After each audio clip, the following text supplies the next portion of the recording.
20th person to make the same thumbnail about the same topic here. Okay, so through all the communities on YouTube I've watched and interacted with, I think one of the biggest for me is animation. Always being interested in art and at the time wanting to make animations, seeing other people's work in small short form videos really resonated with me and overall was just fun for me. Kinda how TikTok is for millions of people, despite me not being able to get into TikTok. Someone I found within this time period was James Bear, who came to be one of my favorite animators at the time, and someone who kinda helped shape my art style and understanding of animation and the subtle humor within it as a whole. Most known for his series James and Claire, featuring him and who I assume to be his longtime girlfriend. The show features two characters. You won't believe this, but the characters featured in the webtoon entitled James and Claire are James and Claire. There were multiple character traits that defined the characters as a whole and their real life counterparts in a way. James was kind of funny, you know, a little goofy, you know, but at the same time very calm with a soothing voice and amazing amounts of love for his girlfriend Claire. That's almost admirable to anyone struggling in a relationship in real life. His girlfriend, well, she has a big tits and ass. You'll come to find out, the social image of online creators isn't always what it seems. Now, Animated James, but white and less funny, has been making content for around 7 years on the platform, going unnoticed until an Edgeworld animation he made went semi-viral, gaining 300,000 views about 4 years ago, shortly before he started the series Claire and James. This series clearly skyrocketing his career, with his most popular content being of the two OCs. James has also been carried to 300,000 subscribers that he's slowly been bleeding for the past 2 or so weeks. Now, so far, these past 2 or so years, I've seen some of the most prominent online figures in my life take fall due to horrible things they've done, lessening my overall want to be a part of their community viewership, even if they make good content. James Bear is one of those, because of what we're talking about today. Allegations of things that good old Jimmy James over here has done showed up years ago, with message leaks implying that he did something wrong and a document being made about the situation, forcing James to have to make an apology admitting to it, only to delete it later when the controversy died down. On a recent video James uploaded entitled Eyes, people began to praise James for his style and humor, and most about how he put in the time to recreate the Animal Crossing sound effects exactly how they do it in the game, which I won't lie is honestly pretty cool. You know, showing how revered and respected good old Teddy Bear over here was. So among these very soft, sweet, very nice comments was a shitstorm James had gotten himself into on Twitter. You know, people seeing love spread and then they said, DIE! I, Satan, am very proud of it. And they wanted to kill the love for a good reason, too. Because, well, let's put it into a too long didn't read for you, type thing. He had sex with his sister. Yeah, and she was 9. Friendly reminder that this guy molested his 9-year-old sister, admitted to it publicly due to depression at the time, then removed everything relating to it once it died down. So, you're a reasonable person. You clicked on this video for a reason, So you might be saying, well, hey, Bill. Hey, bitch. This James guy. He's a real piece of shit, isn't he?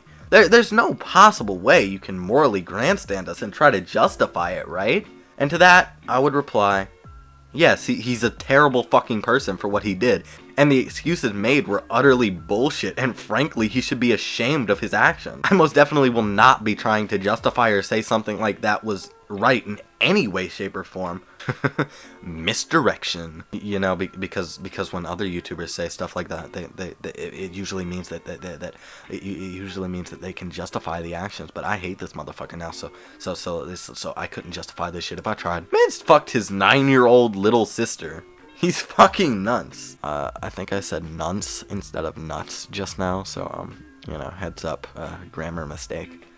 He was 13 at the time, if that means anything to you. And while yes, he was young and didn't have a fully developed brain or mindset, which probably would have made it easier to do something questionable like that. When I was 13, personally, I don't know about you, but I just didn't have fucking sexual thoughts towards my sister. Or any fucking 9-year-olds for that matter. Shit, this has gotten a lot of coverage too, dude. This is the document I was talking about. You know, a PDF about everything that's happened with James. Now you might be asking, well, you know, if it was made all this time ago, then why is it an issue now? Why didn't people read this document all those years ago? Well, dear mortals, I'm gonna be honest with you. Because it's 182 pages long. I could read that, but frankly, I just don't want to. From what I've read from it, though, it was written in a strange way and was really fucking boring. But if you want to be fully educated on this drama, I do suggest giving it a read. You know, get together with your fucking book club or some shit, if people still have those. You need to put this in one of those fucking Scholastic book fairs or some shit. This thing is literally a fucking novel long, bro. This has more pages than Of Mice and Men, dude. What the fuck? Let's read some of James's initial excuse for the situation through leaked messages. You know, the one that came out among the situation first being brought to light. Because honestly, it's by far one of the worst parts of all this. Okay, I have it on really fucking small text on my screen, so bear with me. It all began in February 2013, where I began to get a little friend called depression. I didn't know at the time, and I did something terrible. I had sex with my sister, which at the time I was 13 and she was 9. Fuck. If it makes you feel any better, I'm suffering emotionally, and I did it because of depression. Someone told me that depression can't make you do things, and we've been doing Till. I'm gonna say Till between 2015 and 2016, and I know it's still affecting me. In 2014, I got beat up outside in the cold winter night, and I got sick, and that sickness could have killed me. And 2015, I got sick again. But while I was sick, I cried myself to sleep, and I began to lose all of my friends. My depression kept getting to me. My dad emotionally abused me too. And so January 23rd, 2016, I began to feel like shit. And I nearly took my own life. But I didn't, and went to sleep. My friend, Alex, I told him on that day that I should, and I forgot to tell him that I'm gonna sleep. Got worried, and phoned the RCMP, and they took me to the hospital, and they were checking on me to see if I was okay, but I was. So yeah, I got sick again, but okay. So yeah, that's what happened. But don't tell anybody, by the way. The first time I read this, I almost didn't think it was real despite any evidence. I nearly dismissed this entire situation as fake in my mind because of how unreal this message seemed. So much bad grammar, all the dots, and that it's all just kind of a run-on sentence that kind of never ends. Also, his reasoning and the thing that he blames it on is all bullshit and outrageous, to be honest. I don't know how anybody in their right mind could actually blame something like that on depression. Oh, you know them emos, woo-wee, don't mess around with them, they might fuck your 9-year-old sister. You know, because they like to cut themselves. There's literally no fucking correlation between the two. Oh, look at me, I'm so sad, I'm crying right now.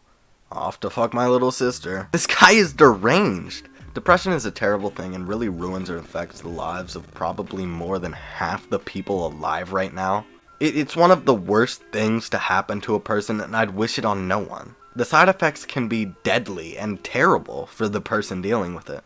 But never before has it been the cause of redneck pedophilia. James is absolutely sick to even think that it's okay. He shows no remorse. He's since changed his channel name to simply James, YouTube shadow banned him, and he privated his Twitter, changing the PFP. I guess to try to get rid of the drama that comes with his name. James is one of the most disgusting people I've seen come out of drama like this that I've covered on this channel. Sorry, this was kind of short. I didn't cover everything, but you know, this video was just something to catch people up. So I guess, dear mortals, that those are my thoughts on the situation. Goodbye.